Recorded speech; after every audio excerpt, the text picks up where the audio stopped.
The Whistling Monsters by B. Wallis. Part 1. Deegan groaned. He lay tightly trussed on the narrow strip of shingle beach that stretched from the placid, somber pool to the great cliff here, thrusting its vast bulk across the chasm, which hereafter continued simply as a gloomy, narrow cleft, riven possibly by some cyclopean convulsion of bygone eons. The man by his side made no response, and continued to stare at the opposite wall with increasing intensity, as though oblivious to the tight-drawn rawhide thongs which bound them both. With a scowl of irritation, Deegan painfully twitched his grizzled head to one side and succeeded in catching a fleeting glimpse of Vance, his partner. "Well, what are you so quiet about?" he snarled. "What are you thinking about anyway? When these blasted thongs dry out, you'll make enough noise, I'll gamble," he sneered, alluding to the fact that the Indians, with customary cruelty, had soaked the lashings, previous to the trussing, so that their captives might taste the tortures of hell for many fearful hours before death released them. Indeed, now and again a slight twist of lip or quiver of muscle already indicated that the thongs were contracting, and no more than an hour had passed since the two men had been brutally flung on the sharp-edged rubble. "Thinking about? Well, what would I be thinking about? Grand Opera or Einstein?" replied Vance, with no effort to conceal the contempt which for some while had been simmering within him. In so many ways had his partner fallen short of the clean-cut standard the college-bred man held as the unquestionable creed of good fellowship. "Reckon you were saying your prayers, or maybe worrying over having no pajamas," sneered Deegan with ponderous sarcasm, inwardly assured that the young fellow was flushing with resentment. Curiously, these two had come together and joined fortunes in this wild, crude country. Barely a month before, a few drinks in a garish saloon had afforded the only introduction the etiquette of the Guianas demanded. For 6 months, Dick Vance had manfully wrestled with the appalling accounts of a certain branch bank to which the influence and indifference of a wealthy uncle had banished him, when the crash following upon his father's sudden demise exposed the flimsy structure upon which the departed parent had built his reputation for probity and solidity. Straight from Harvard to this dreary slavery could have but one ending for such a spirited, athletic young fellow, and the inevitable happened. Moreover, Deegan required the 500, which constituted Vance's sole legacy from a father who had often thrown away more than this upon a single night's entertainment. Had it not been Deegan, then certainly some other and possibly more unsavory adventurer would have pulled the trigger which shot Vance from his desk into the savage wilds of the interior. From the first day's strenuous upstream paddling, the partnership had proved far more amicable, close association discovering a diversity of habit and temperament neither could bridge. The college man of cleanly habits and sensitive breeding held no point of kindred amity with the grizzled, illiterate partner, who had doggedly held his own since early boyhood in bitter warfare with the roughest of his kind and the rawest of implacable nature. In 100 trifling daily details, each jarred on the other and aroused his enmity, and indeed, had it not been that mutual welfare demanded the protection and aid of each other, their partnership would have been brief. However, this was impossible. Possessed of strong wills, neither had the slightest intention of abandoning the search for the gold, of whose presence in the distant range Deegan affirmed he had reliable testimony. And it was this range for which they were heading when disaster overtook them. Therefore, though entirely against their liking, they held together. To such a length had this intolerance of each other carried them that on every occasion when divergence of opinion was possible, a set course was adopted, only after a prolonged wrangle, and 24 hours back, on arriving at an outlying spur of their objective, they had decided to encamp and reconnoiter for a day or so. Even on such slight provocation they came into conflict, Vance preferring a space of almost clear and level ground, backed by a bluff and affording unbroken observation on all other sides, a practical and common-sense suggestion Deegan would naturally have adopted had Vance not unfortunately voiced his approval. Immediately Deegan had proffered bitter opposition, and in such matters the weight of years and experience prevailed against youth and inexperience, and it came about that their camp lay close to a strip of dense jungle sweeping from the level ground far up a steep slope between two outflung ridges. As dawn broke, the disaster occurred. Rushed by the wild Amaripas, a little-known and implacable savage people of the Upper Guiana, The two men were quickly overpowered before they had time to snap a trigger. Expecting, at the best, an instant and bloody ending, the captives were surprised to find themselves picked up quietly and borne shoulder high by some half a dozen stalwart savages. An hour or so later, they had been silently flung onto the shingle beach, and after a hasty but very efficient tightening of the bonds, their captors had departed with barely a dozen words spoken. And in truth, Vance had noted that they appeared ill at ease and eyed the spot with alert glances of apprehension. End of Part 1. Part 2. From where Vance lay, he failed to note any reason for the Indians' apparent dread of the place. True, it was wild and forbidding, like all canyons, though lower down he had noticed many sections where the walls on each side receded and gave place to steep slopes of broken hillside, running to the base of distant bluffs. But here at the journey's end, the walls drew in and towered aloft in vast frowning heights, and the canyon terminated, or at any rate continued only at a higher level, for the shallow creek through which the two men had often splashed now fell from a great height into the wide black pool they lay beside. Certainly it was a wild, cheerless spot, and the walls were grimly black, and stained by weather and age, and dank with a pervading seepage from the surrounding hills, only coarse ferns and pendulous giant mosses clinging to clefts and niches to hint that life could still survive even in this grim sterility. Yet beyond the inborn antipathy of the human species to gloom and solitude, Vance failed to note any reason for their marked distaste of the spot.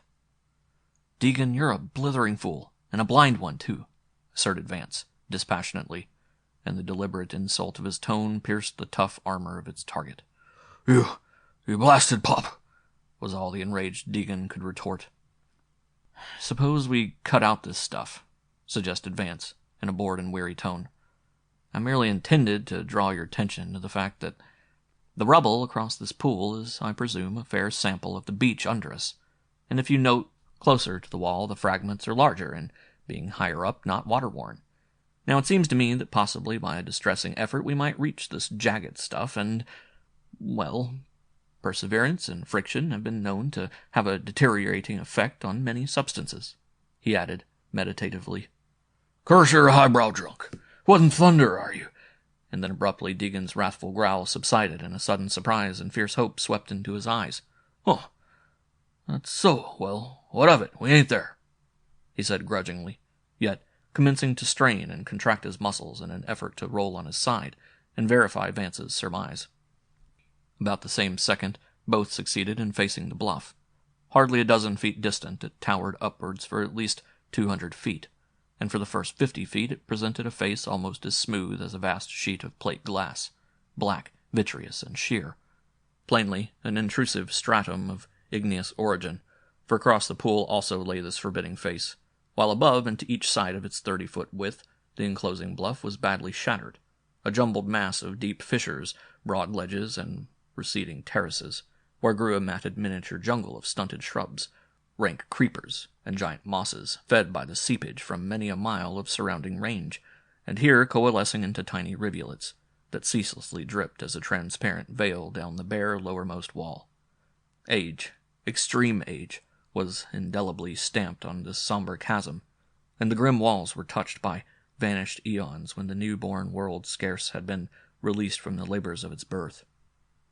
But for the two fettered men there lay but one absorbing problem, the dozen feet of sloping rubble, which stood between them and the more recent droppings of larger, sharp-edged fragments which lined the base of the bluff. How could that space be traversed? For only by the most strenuous effort and a more than Spartan stoicism had the little matter of a mere turning where they lay been effected. Already their drying rawhide fetters had drawn so taut. Deegan was the first to break the silence. "I don't know," he said thoughtfully, "but I'll try." And for the first time in many days his voice had lost the jeering, overbearing note which had so angered his partner. "Say, Vance, are you game to help? It'll be hell, but we gotta win, and I ain't sure I can stay with it alone." And as if the acknowledgment exposed a flaw in his manhood, his voice betrayed a shy hesitancy almost ludicrous in one of his self-reliant, assertive nature. "Go ahead, Deegan. I'll do my best," said Vance simply. As before, he had been the nearer to the pool, so now he was the farther from their goal, though barely by a pace. "Well, it's this way. I got it doped out, and I'm going to roll up this blasted slope. But if I ain't got a stopper behind, I'll roll back sure. If you could hitch round to grab my pants in your teeth, I reckon between us we might make shift to wedge you T-shape agin my middle, and you'd act as a stopper for my next turn uphill." "It'll hurt like hell, partner," Deegan added gravely and apologetically. "What if it does? If you can stick it, that goes with me," Vance replied stubbornly, though not ill-naturedly. And without further parley, they commenced as frightful and grueling a contest as ever was waged, for from the first moment it required indomitable will to endure the excruciating agony which racked every inch of their swollen, tortured flesh, a trial of endurance and fortitude in which neither of the contestants would admit a better man than himself, and each would rather have died of agony and exhaustion than suffer defeat. Inch by inch they wormed their way across the sloping rubble, and with every inch some stiffening thong cut even more deeply in the sunken furrows where the flesh had burst and the thong vanished. Sweat and blood bathed them in mingled streams, clotted and dried as it welled through their garments, so that soon they caked and rasped the flesh beneath, wearing it into broad raw weals where the exposed nerves ceaselessly writhed in torment. Life had resolved into a mere sensation, a frightful nightmare of pain, and an obsession which dominated it. The obsession that no torture hell could conjure would compel either to slacken for a single second and acknowledge himself the lesser man. Alone or with a kindred spirit, then the thing would have been impossible. Simple flesh and blood could never have endured it, and life itself would have been gladly surrendered to sink into the nirvana of surcease. How long the passage of that dozen feet encompassed they never knew. Time had ceased, swallowed up in the greater dimension of sensation, and alone was marked by the inches of the gory trail they had come. And at last they scaled that slope. "Done, by heaven!" croaked Deegan raucously, and Vance simply laughed a harsh, choking cachinnation more animal than human. Then, for a little, both lay still and silent. "Got to get moving. Scrape's stiffen soon," muttered Deegan, and the thick utterance issued from his cracked lips as though dragged forth by rack or fire. "I know. Keep moving," mumbled Vance in response to some hazy train of reasoning. And at once his muscles responded to the suggestion and commenced to work and strain against the hellish bite of his fetters. A little fumbling and squirming, and Deegan found a sharp-edged fragment firmly lodged, and successfully wedging himself in a position which brought his bound wrists in contact with it, he commenced a ceaseless sawing movement that only his iron muscles and indomitable will could have sustained.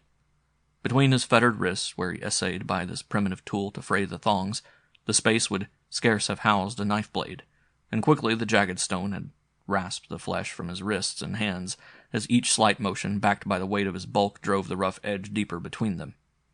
But moment after moment, without pause, the clock-like pulsing of muscle held on, and ever his upturned rugged face was set as grim and passionless as the rock beneath him.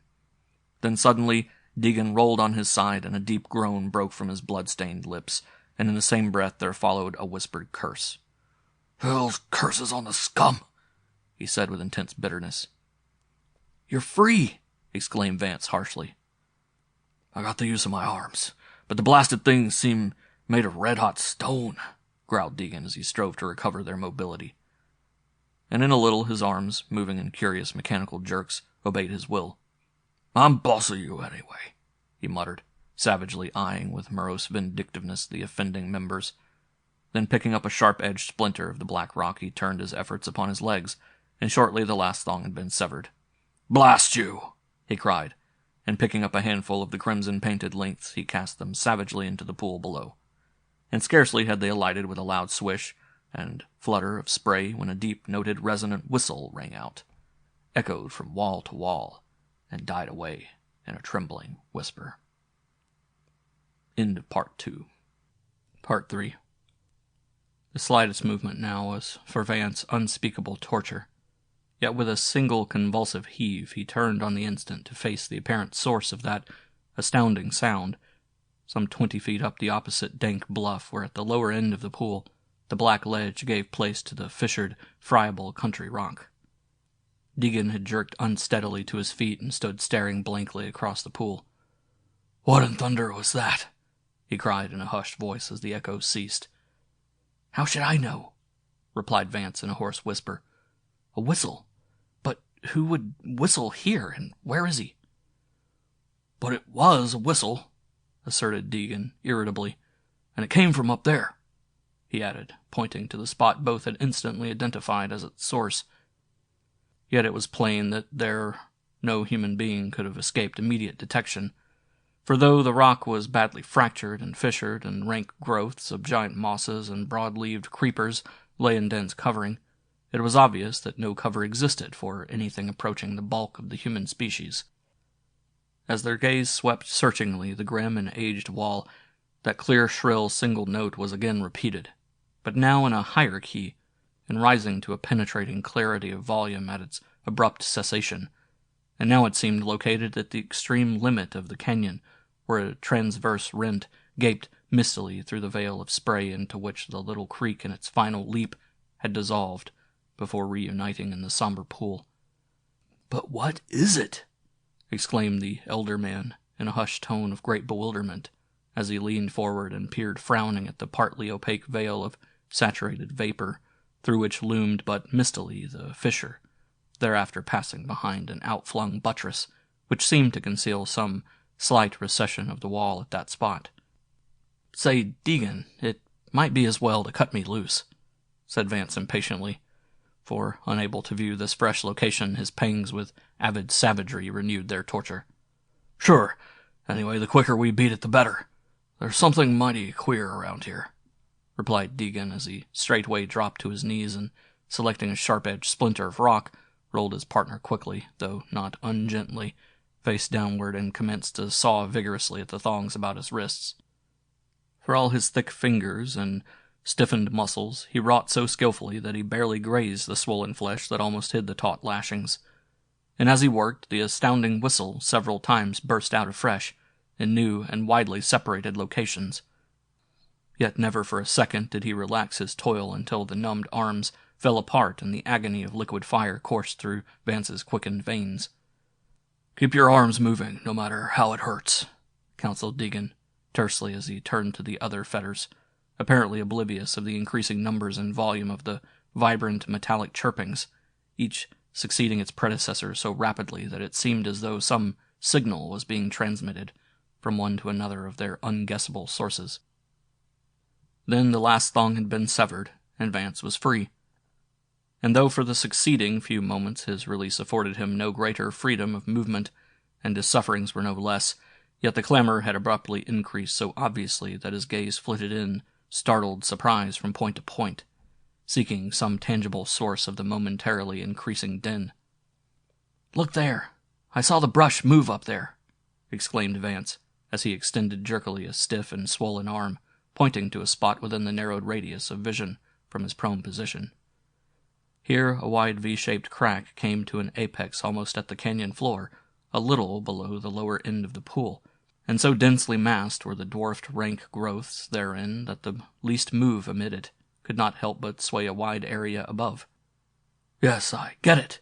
There's more above. Must be a crowd, whatever it is," asserted the older man, staring intently at the spot which from his erect position he could discern much more extensively and distinctly, and the movement swaying the vegetation was at once perceptible to him. Then Vance, who had not ceased his efforts to regain control of his limbs, succeeded in struggling to a sitting posture. Now another angle of the canyon was thrust upon him, and his field of view embraced their own side of the water. High up the towering wall were the grim igneous strata, dipping at a sharp angle sank below the enclosing broken bluffs. A bold boss of weathered surface exposed its smooth nudity. Here a something, neither shrub nor creeper, had caught his eye. "Deegan, what's that?" he cried in an urgent whisper, and his partner, wheeling sharply, glimpsed for a second the moving thing before it vanished with a soundless flowing swiftness. "Like a snake," declared Deegan, pondering. "But it wasn't a snake," he added with conviction. And then just beside them a little fragment of stone hit a harsh clatter, and bounced to the rubble slope below in a fraction of a second, spanning the space they had blazed with their blood in an hour of frightful agony. "What the devil now?" exclaimed Deegan as he jerked back his thick muscular neck and stared up at the blank height above them. At the same second, they both saw it. "Hello?" cried Vance. "Hell!" growled Deegan. For a moment they gazed in wonder at the clear-cut crest, fully 50 feet above where the crumbling, riven rock had sloughed away and left a broad, sharp-edged shelf. "Say, this gets on my nerves. We'd better get a move on. Can you make it?" cried Deegan with anxious solicitude. "In a fashion. Once I get moving, I guess I'll be all right," replied Vance doubtfully, and as they spoke, both men remained staring intently at the queer, dull yellow blotch that lay balanced and motionless in unnatural poise, partly overhanging the edge of the cliff. This thing was unlike anything they had ever seen or dreamt of. It seemed such an indescribable, structureless mass for a living creature to possess, yet no doubt of its living nature had lain upon them from the first glimpse. But what was it? Unconsciously groping for some base of familiar similarity by which to mend their abruptly shattered certitude, they utterly failed to grasp a single point of resemblance to any form of terrestrial life within their knowledge. In some dim fashion there lay a suggestion of remote kinship to those lingerers of a long bygone age. The marine octopi, this thing having an indefinite number of long tapering tentacles and an oval central mass, maintaining an erect posture, gourd-like in shape, and a sickly yellow hue which tinged every inch of its many folds and ridges. But here resemblance ceased, for the snaky limbs arose from a wide, thick membrane, fully 3 feet in diameter, which radiated from the central protuberance, of which it was plainly an extension that dwindled to a mere parchment webbing between the repulsive tentacles at their base. 2 smooth grisly links were drooping down the wall, and obviously gripping tightly to some slight prominence, for their grisly sinews rose like steel cables far into the flaccid membrane. It was the nameless thing of a nightmare, so bizarre and inexplicable that for a moment the 2 men stared in blank amazement, stared until an undulating movement swayed the thick membrane, and another tentacle came rapidly writhing down the smooth black rock, swinging gently from side to side, touching lightly and searchingly here and there, until some feet below it had reached its full extension, and there it remained tapping softly at the glassy surface, as if seeking to discern a second point of hold. Then from the motionless mass above broke a deep, clear, metallic whistle, and as if the note conveyed some intelligible message, the neighbor chorus that had somewhat diminished now burst out afresh from a score of varied points. "There must be dozens of these uglies," exclaimed Deegan in surprise. "Here, Vance, I don't cotton to these freaks. What in tarnation they are beats me. Let's clear out of this. Can you make it?" he queried uneasily as he stared frowning about the canyon. "I'll do it somehow. This din seems to be getting closer. Give me a hand," said Vance in a low voice, as he stiffly stretched out a swollen arm. End of Part 3. Part 4. As Vance arose to unsteady balance by the aid of his partner's arm, a dark shadow swept above them across the rubble slope, and drove with a loud splash into the pool and vanished amid the flying foam. "What's that?" exclaimed the 2 startled men as with one voice, whipping around to eye the agitated waters where rings of speeding ripples sped to the shore. Yet nothing but these broke the somber expanse of water. Whatever had dropped had vanished. With unity of thought they wheeled around to stare again at the queer thing perched above. It, too, had vanished. "Why, it must have been that brute leaping," cried Vance. "Beats me. Never saw the mate of it," asserted the older man as both once more turned to gaze at the still heaving waters. But the pool was no longer untenanted, for gently rising and falling with the slight ripples, there floated the bulbous dome and yellow drapery of the queer thing they had wondered at. Now they could discern the monster in more detail, and it was quite clear that this bizarre structure was as interested in them as they were in it. The 2 large circular spots they had glimpsed were undeniable eyes, which, with unwinking stare, observed their least move intently. Coal-black, glassy, oval, lidless. They yet contained that indefinable something that the intelligent eye alone has command of. And the seamed and wrinkled dome in which they were set vastly emphasized the impression that a cold, calculating entity was coolly scheming some malignant move. Too, they perceived that this creature was provided with formidable mandibles, dull white horn-like prongs which rested, crossed, just beneath the implacable eyes. Sharp-curved and tapering, they looked capable of inflicting a terrible wound, though the puffed and puckering surface behind them appeared repulsively flaccid.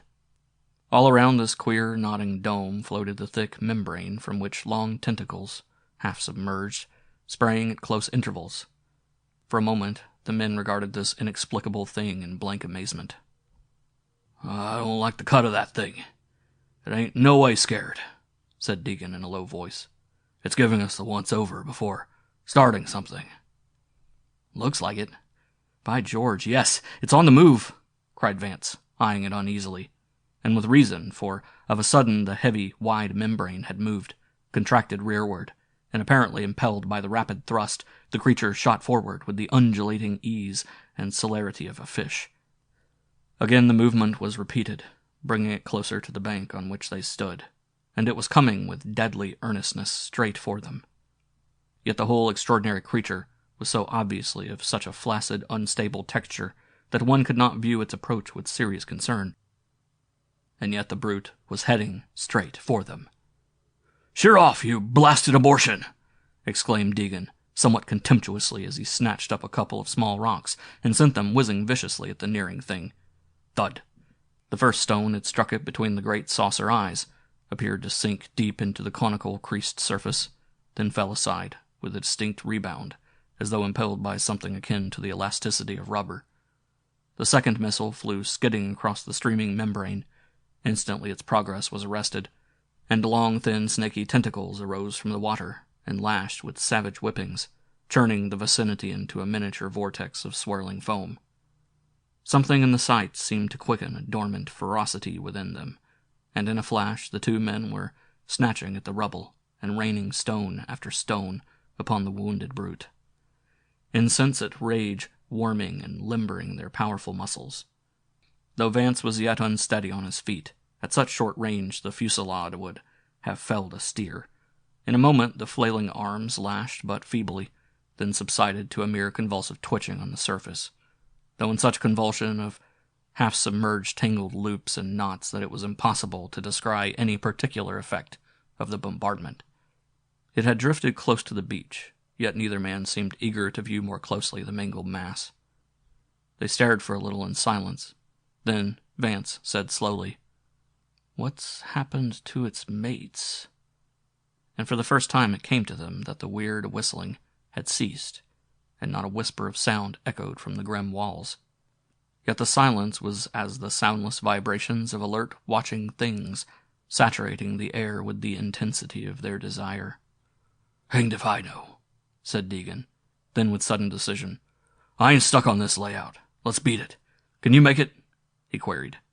"Come on, I'll give you a hand till you limber up," he added impatiently as he caught the younger man by the elbow and pulled him, not ungently, in the direction they had come. "1 second, there's something I want," said Vance, quietly, as he freed himself, and in a couple of rapid, unsteady strides, reached the dripping black face of the forbidding ledge.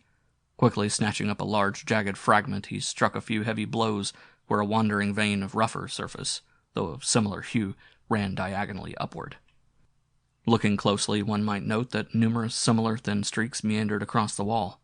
Something, 2 small fragments no larger than a pigeon's egg and curiously oval in their cleavage, dropped into his waiting hand. These he slipped into a hip pocket as he swung around and regained his open-eyed partner. "What are you doing? I'll gamble there ain't a grain of yellow in the whole caboodle," cried Deegan, contemptuously impatient. "Likely, but it's interesting," said Vance shortly, and Deegan, flicking upon the black wall a shrewd glance of disapproval that but confirmed the indifference with which he had from the first viewed its somber nakedness, again caught his partner by the arm, and straightway they hurried toward the neck-shaped outlet of the canyon. End of Part 4. Part 5. They had gone but a few steps when the whistling broke out anew, with the clamor far exceeding its former volume. Every crack, fissure, and niche appeared to add its vociferous quota to the harshly vibrant chorus. And each note was now louder, shriller, and more vehement, as if expelled by the stress of maddened craving and diabolic rage at the retreat of the two men. It needed no fine sensitiveness to grasp that these invisible things were utterly inimical and malignant. "By God!" exclaimed Deegan, startled. "These things are watching us. They mean to rush us." And in his tone lay no trace of its former contempt. "Look that way," assented Vance. "Hello!" he cried, and the two men suddenly halted as first one, then quickly following it a second dark mass, shot from the opposite cliff out of the broken face above the alien ledge. Broad blotches of shadow flung across the speckless, fading blue roof of sky, as they came with the planing swoop of a waterfowl clear over the pool and alighted with soft thuds on the beach at the water's edge. Alighted on a fringe of drooping tentacles which for a foot from the outspread membrane were so rigidly tensed that they acted as a cushion for the landing. Before the staring men could move a hand, the strange things were on the move and coming straight for them with a rapid, gliding motion. Their tentacles in swift, ever-changing movement, darting ahead in apparent confusion, while other writhing lengths in the rear with the lightning change of rigidity held the bulk of the things above the ground. Each movement was so rapidly executed that no pause or hesitation could be discerned, and the result was an odious, undulating progress. Abruptly a sense of impending awful peril came upon the watching men, and snatching at the sole weapons remaining to them, they shot a hail of jagged rubble, crashing into the repulsive brutes. At such short range, no more than half a dozen paces, every shot struck with terrific force, and in an instant the loathsome things were halted and beaten to the ground, where with wildly lashing tentacles they savagely strove to combat the hail of biting missiles, which were tearing and gashing deep pits and long, ragged furrows. Wounds exuding ghastly entrails and revolting yellow-tinted slime, and abominable, squirming tangles and hideous gushings. Eviscerated, almost cut to ribbons, their tenacity of life was amazing. The great mutilated membranes throbbing and heaving incessantly while even the severed tentacles writhed and lashed out viciously. Yet it had been a simple matter to overcome these extraordinary brutes. "Settle their hash quick enough, anyway," cried Deegan exultantly. "But what are they?" he added, viewing the horrible welter with a puzzled scowl. "I never even dreamt such things existed," said Vance, and the two men stepped forward a pace from their line of march alongside the face of the bluff to view the remains more closely. In that second it happened. Neither actually saw, though likely each sensed, the noiseless dropping of the deadly thing. Something clammy and soft yet weighty fell full upon Vance, covering his head and shoulders with a slimy, clinging darkness. No mere inert blotting out of vision, but a living, strangling horror constricting upon his throat, face, and chest with an unrelenting pressure that every moment grew more deadly and agonizing. Around his arms and chest gripped seeming steel cables beyond his desperate strength to burst, holding him helpless while he suffocated in the black unknown. For the first second or so he heard a faint shouting, as if coming from an immense distance.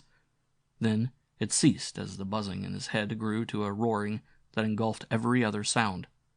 Only he knew that something caught him up and leapt far in one swift motion. Then he was prone on the rubble and jarred by a rain of racking blows. But ever that frightful embrace of death was closing in tighter and tighter upon him, invading ears, eyes, mouth, nostrils. His head was bursting with the clamor of blood-engorged veins, and stabs of awful pain swept flames of crimson through black nothingness. Then, suddenly, the terrible pressure ceased, and the horrible mask was torn away. Blurred daylight drenched his eyes, and his heaving lungs were rapturously gulping honest air, though through a viscous, filthy-tasting slime that lay around his lips and in his eyes. His face was being rubbed roughly, and in a moment he saw again the glorious sky and rocks, and the rugged, anxious face of Deegan peering closely to his and calling over and over, "Don't move, Vance! Don't move!" Though still dazed, he recognized that he lay stretched close alongside the grim black bluff where a concave face almost roofed them. A pace or so away throbbed and writhed a fearful mangled thing of squirming tentacles and a great flat mass with revolting, dragging entrails, crawling from a gaping, ragged wound that had slit the thing from rim to center. At the sight, a violent nausea came upon him. "That's it. Get rid of the poison. I had to cut the damn thing in two before it would loosen up," said Deegan with apologetic approval. "It leaped on me?" queried Vance with a shiver as the sickness passed and his strength returned. "Sure, and if another had jumped me, we'd both be dead meat by now. Though they ain't too tough to carve," asserted his partner grimly. "But this ain't only the start. There's hell a-comin'. Half a dozen flopped into the pool while I was busy. They ain't doing nothing yet, just watching. Going to rush us for sure," he growled angrily, nodding toward the water. "Half a dozen!" exclaimed Vance hoarsely, as he leaned forward, and at the sight of the strange floating masses, he involuntarily shrank back against the wall. There was no gainsaying his partner's estimate, for a space many yards in diameter was covered with the repulsive yellow membranes, each surmounted by the globular head-like excrescence, their great flat eyes turned intently upon the men. Silent and motionless, they stared as if but awaiting some decisive second, though as Vance moved a slight stir pulsed through the entire mass. "Yes, and by their music I reckon there's 600 more to come. They're killers. A couple could strangle a buffalo," he added, eyeing the floating things appraisingly. "I tell you, these ain't no garden bugs, and we got to get. Hello, here's another bunch of the joy-birds," he cried in grim irony as fully a dozen of the brutes shot from the opposite cliff and in a planing dive dropped beside their fellows, where after the momentary commotion of their arrival they rested quietly. "I don't figure what they're aiming at," said Deegan in a low voice, "but there's no mistaking they've got us in a tight corner. If we quit this for the open, they'll jump us from above. Yet if they come for us, we can't hold them off. Not a bunch like that. Say, Vance, take a squint up the way. Maybe there's a chance of pulling out that way. I'll watch. By God, quick! They're on the move!" he cried excitedly, with a sudden tense note. End of Part 5. Part 6. As Vance, with nausea vanished and pain-stiffened muscles abruptly supple, wheeled to scan the cliff, in that fraction of a second he glimpsed the ghastly welter of weird things awake to vigorous movement, and come in a solid mass through a swath of foam straight for the beach at their feet. Noiseless, swift, and direct, there could be no doubt of their deadly intention. Then came the whir and hiss of heavy missiles as Deegan desperately sought to stay their advance for but a few fateful seconds. With eager, searching eye, Vance scanned the naked wall in which the canyon ended. In an instant, he grasped the fact that the heights here were not entirely hopeless, for everywhere lay great seams, gaping cavities, and projecting ledges, where the dying throes of some titanic convulsion had plucked asunder this vast chasm. Behind the veil of falling spray loomed the dark blur of a huge rent that swept upward from the quiet pool until a sharp turn of the canyon, obviously some shallow offshoot and cul-de-sac, hid its higher flight. Steep it certainly was, but not impassable, and so deep and high-roofed a fissure that one within need hardly stoop as he clambered. Still higher, the bluffs were badly shattered, and the whole cliff face fell back in a series of vast irregular steps, whose every rung would likely harbor a miniature plateau where a man could rest in perfect safety. Yet it was entirely a gamble. Ascent might become impossible at a score of points, but they were desperate men, and instantly his mind was made up. "Listen, Deegan," he cried quickly. "It's just a bare chance. There's a crack behind the fall, big enough to stand in. Goes way up, lots of foothold above. Looks as if we might make it. What do you say? It's a chance." "Sure." Like a whip crack came the voice of Deegan. "Quick! Sling the dope. These blasted things are landing," he gasped, between the delivery of a storm of missiles. "Hug the bluff to the end, then jump for the pool. Clear through the fall. Lower into the crack this side. Say when," cried Vance. "All set. Go ahead." And as he shouted, he whirled around, and brushing the cliff face, tore madly to the canyon end. And in that second, the hidden swarming life of that dreadful place forsook concealment and came hurtling, from a score of gaping fissures and deep shelves through the heavy, stagnant air. Dark masses of inconceivable frightfulness of outline passed above the racing men and landed splashing in the pool at its brink or thudded horribly on the rubble beach. In a moment, both the pool and the beach behind them were seething with a solid mass of hideous, writhing life. Yet, as if their trussed, helpless prey had earlier drawn the things to an invisible migration, but an odd one or two dropped abreast of them, and the bulk were concentrated many paces in the rear, a mischance that they instantly sought to remedy. On they came in a crested rushing wave of lashing and fighting tentacles, striving to clamber in expedite advance upon one another's bodies. But now the two men were abreast the fall, and without a second's hesitation had wildly leapt across the rubble and hurled themselves clear through the liquid veil.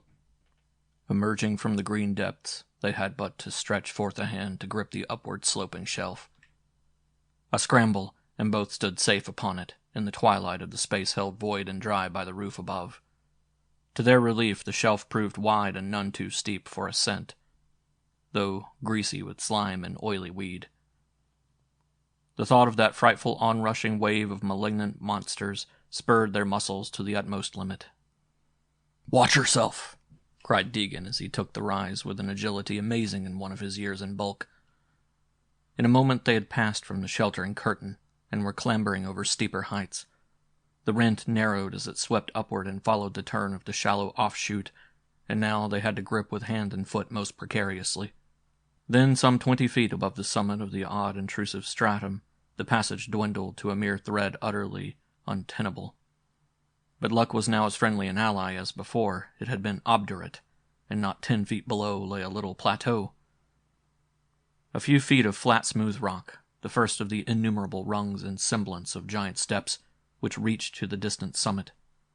Lithe and silent at once both men dropped, and breathing hard they stood side by side with fierce eyes minutely scanning the neighboring fantastic crags. In 100 spots, amid this chaos of riven, seamed, cluttered rock, hideous death might lurk unseen and almost brushing them. That these horrible things could scale such heights was indisputable, and that very second they might be noiselessly clambering to them amid the jagged surrounding crags. Motionless and tense, the two men listened, but never a whisper broke the deathly silence. Even the melancholy note of the fall was here by some acoustic freak unheard, and the now invisible pit from which they had ascended might well never have existed for all the proof that came to them of its loathsome occupants. These few tense moments of escape had seemingly obliterated the horror that preceded them. Yet the suspense of dread waiting they experienced even more fully the peril of their position. "Vance," said Deegan in a gruff whisper, "this cursed place has got my goat. We've got to get a move on or dark will be on us. And night here." "Dark, night," echoed Vance with a shiver of horror. "Not here. Anything but that. You lead. You're a better man than I am here," he added simply. "Come on," said Deegan, swinging round and making inward, where a steep slide of huge fragments debauched to the little plateau. As he moved, a dark, ragged mass hurtled above Vance, passed indeed so close that the wind of its descent stirred his wide-brimmed headgear, and struck something with a sickening squelch, and there was Deegan staggering and fighting desperately, tearing at long, sinuous tentacles that implacably gripped at the flailing arms, and in a second had bound them with a score of grisly, twining coils, while the thick, raging voice was abruptly quenched and usurped by abominable, inarticulate mumblings and inhuman whisperings. Vance gazed with benumbed horror at a headless trunk, which swayed with grotesque stumbling and pointless motions. From feet to start of the massive chest it was Deegan. Above, coil upon coil of rigid tentacle hid and held his arms, immovable, and a great formless sprawling mass, yellow, oily, wrinkled, completely covered every inch above like a ghastly hood. A hood that with loathsome contractions and undulations was fitting itself as a mask into every contour of shoulders, throat, and head.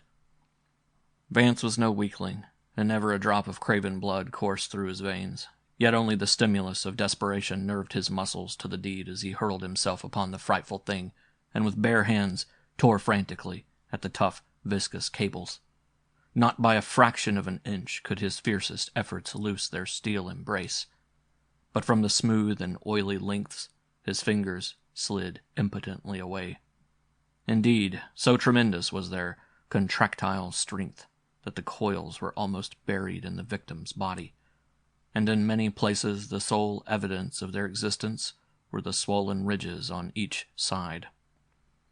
Instantly, Vance realized that the ghastly pressure of those frightful coils must have expelled the breath from Deegan's lungs, even as the impervious hood was closing hermetically upon him.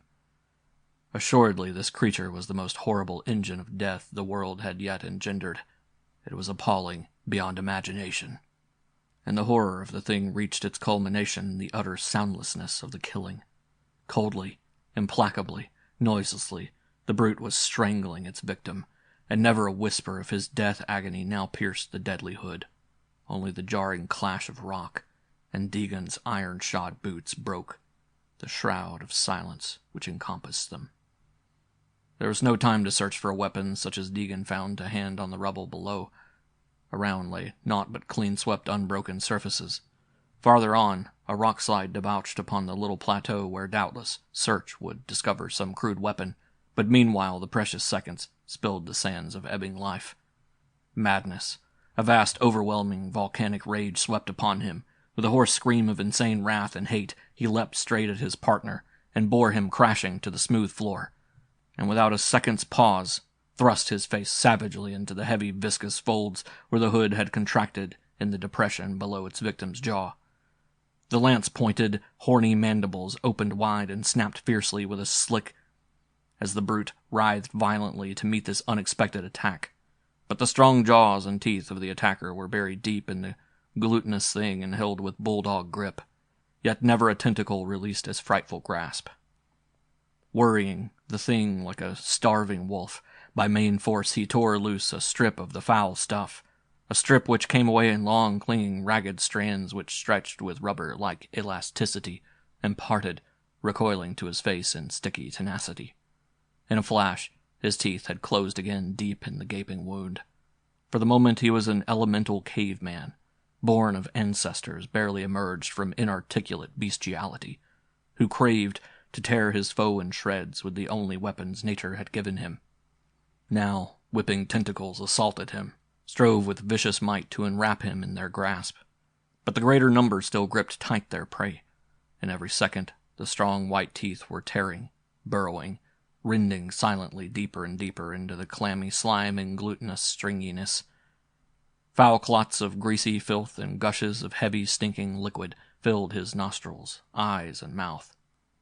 Yet the brain of the caveman was wide awake, and a savage triumph pulsed through it, as with terrific force he hurled assailant and victim crashing against the wall from which they had dropped, at the same second by a mighty heave twirling the living missile so that the full force of the impact was taken by the central globular mass. With a vile squelch, the thing burst asunder into a dozen ragged segments, and a shower of warm, greasy slime spattered his face and hung in clots and a drapery of adhesive, sluggish, dripping entrails. At once the binding tentacles lost their rigidity. In a flash he was tearing them apart, heedless of their savage death throes. One supreme effort and he had wrenched the thing from its anchorage, swung it on high, and whirled it crashing many feet away, where with convulsive flailings it lay, an indescribably hideous sight. In terror he gazed at the silent figure of Deegan. The thought that after all death might be the victor and he be left solitary in that frightful wilderness was a thought too appalling to endure. It came to him that the rough, unlettered Deegan was indeed a tower of strength and security. And in that moment the scales of prejudice and petty class distinction dropped forever from his inner vision. But as he bent to listen for the beat of that staunch heart, Deegan's eyelids trembled, then slowly opened.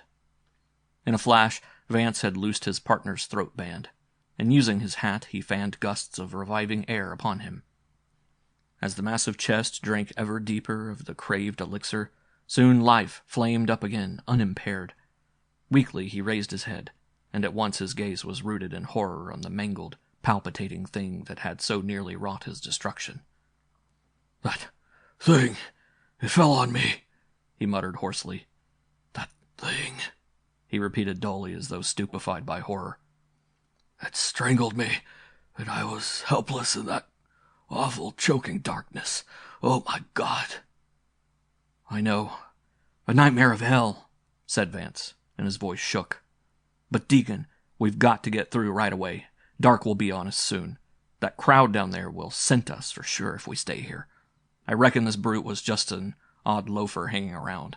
Anyway, we can't stop here, he urged impatiently, for Deegan, though evidently greatly recovered, still remained motionless, staring like one hypnotized by the squirming of the loathsome thing. Then suddenly he became aware that Vance was watching him.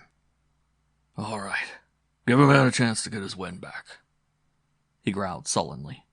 But you're right, it is near sundown, he added, rising quickly to his feet with such obvious agitation that it was plain the mere thought of approaching night had aroused in him an almost frenzied terror. All right, this looks as good a chance as any other, said Vance shortly.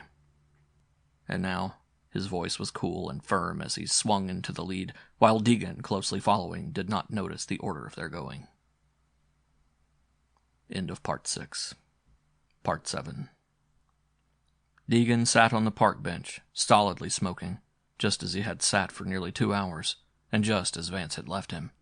That very morning, penniless and woefully dilapidated, they had landed in exotic Georgetown and dumped 2 very efficient, though unlovely, rifles alongside their meager baggage in the stuffy compartment assigned them by the half-caste proprietor, who, with a single shrewd glance, apportioned to a day the tenure justified by such slender assets.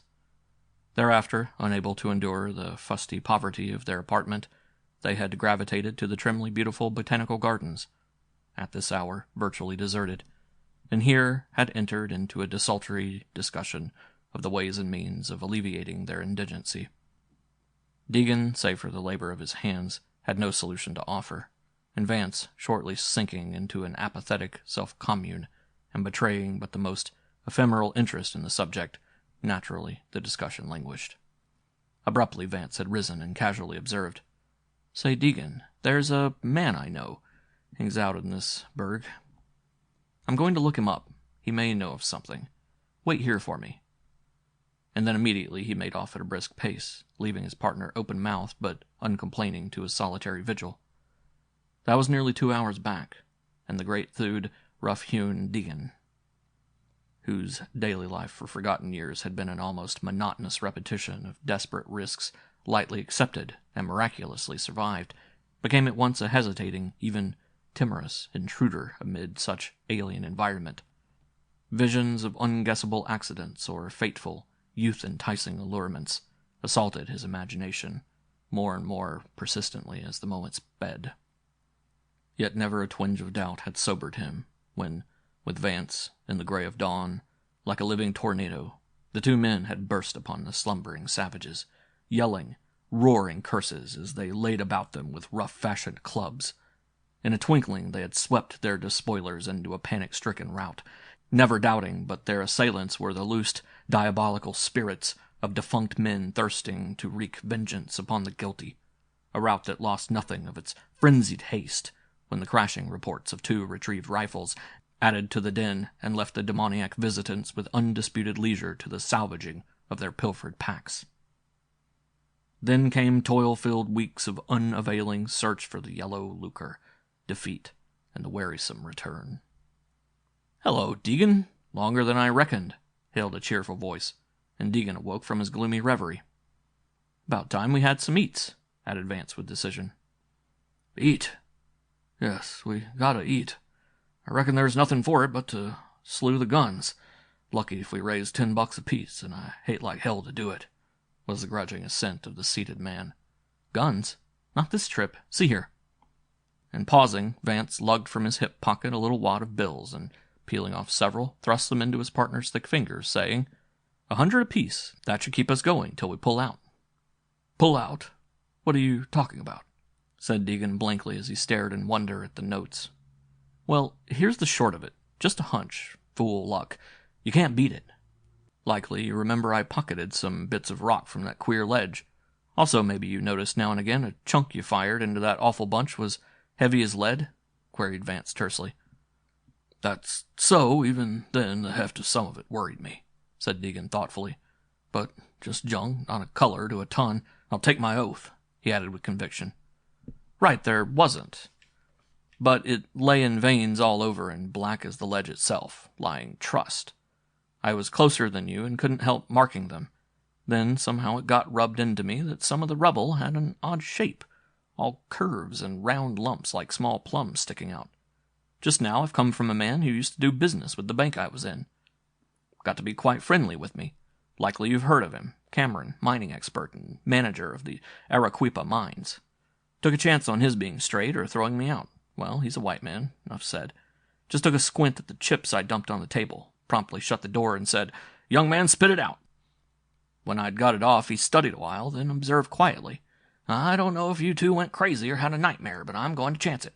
I'll stake you both, though I want you to get a hustle on. Beat it back to that crazy canyon, and stake the whole country.